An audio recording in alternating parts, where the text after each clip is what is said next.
The subcommittees on emergency preparedness, response communications, and cybersecurity infrastructure protection and security technologies will come to order. I'd like to welcome our witnesses, everyone in the audience, and those who are watching this webcast to our joint hearing today on cyber incident response. I'd like to start out by thanking Chairman Meehan and Ranking Member Clark for working with me, and Ranking Member Payne, who we anticipate both of those members will be here shortly on this important issue. I'd like to thank our witnesses for their patience as we have worked to reschedule this hearing, in addition in the slight delay this morning. I'd also like to thank the staffs who have worked together in preparing us for this very important hearing this morning.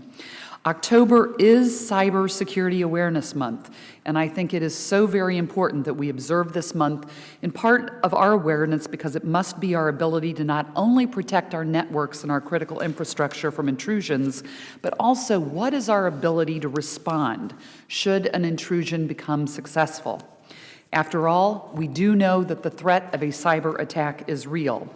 And in a speech just prior to her resignation, former Secretary of Homeland Security Janet Napolitano discussed that threat. She forecasted that our country will face a major cyber event that will have a serious effect on our lives, our economy, and the everyday functioning of our society.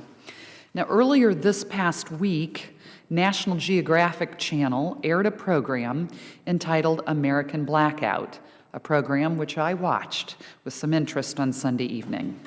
It explored the cascading effects of a nationwide 10-day power outage caused by a cyber attack. And for the members of the committee, if you have not seen that, I strongly recommend that you watch this show. The movie was eye-opening and quite scary and happened to be on a topic that I had discussed just recently with Hoosier Power Companies in my district just last month.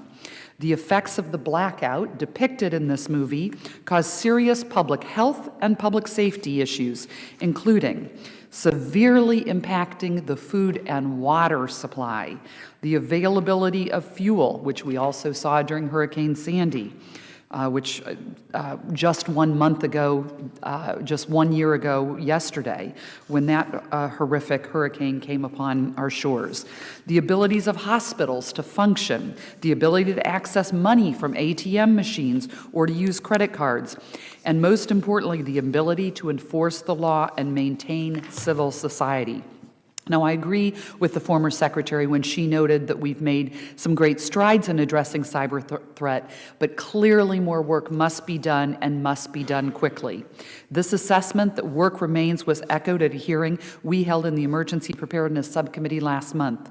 The 2013 National Preparedness Report, released by FEMA earlier this year, again highlighted states' concerns about their own cybersecurity capabilities. The 2013 report noted gains in cybersecurity at the state level, but that the states continue to report that cybersecurity is among the lowest of their capabilities. Let me repeat that. It is among the lowest of the state's capabilities. At that hearing, California's Homeland Security Advisor, Mark Ghilarducci, noted that cybersecurity is an emerging and evolving threat that everybody is still grappling to get their arms around. He noted that the federal government's ability to provide guidance to states has been rather limited. I agree this is not an easy task, but information sharing about the threat and actions to take before, during, and after a cyber attack is critical. I hope that Ms. Stemfley will tell us about the department's efforts to share information with state and local authorities, including emergency managers, fusion centers, and the private sector, to help them work to address and elevate the importance of this evolving threat.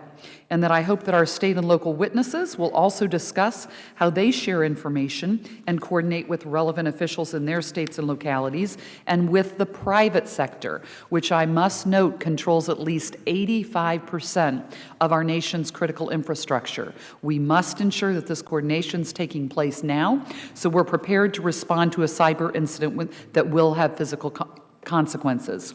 I'm also interested in learning today how DHS, working with other federal agencies and departments and exercise participants, is working to address the lessons that were learned in the national level exercise exercised in 2012, which simulated a large-scale cyber attack.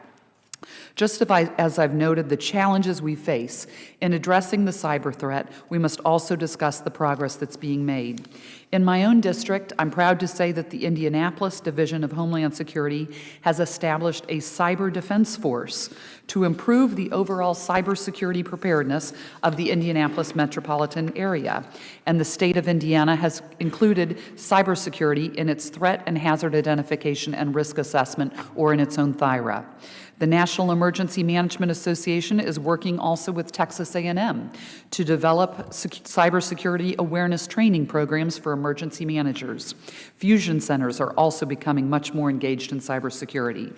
States are also taking innovative steps to address the threat. For example, Michigan has established the role of a chief security officer, which has oversight of both cybersecurity and physical security. And the National Guard is becoming much more engaged in cybersecurity as well.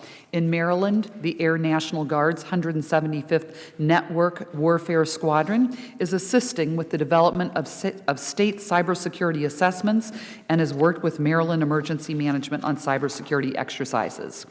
Next month, the North American Electric Reliability Corporation, or NERC, will hold GridX 2013, an exercise that will test the electricity subsector's readiness to respond to a cyber incident, including physical consequences.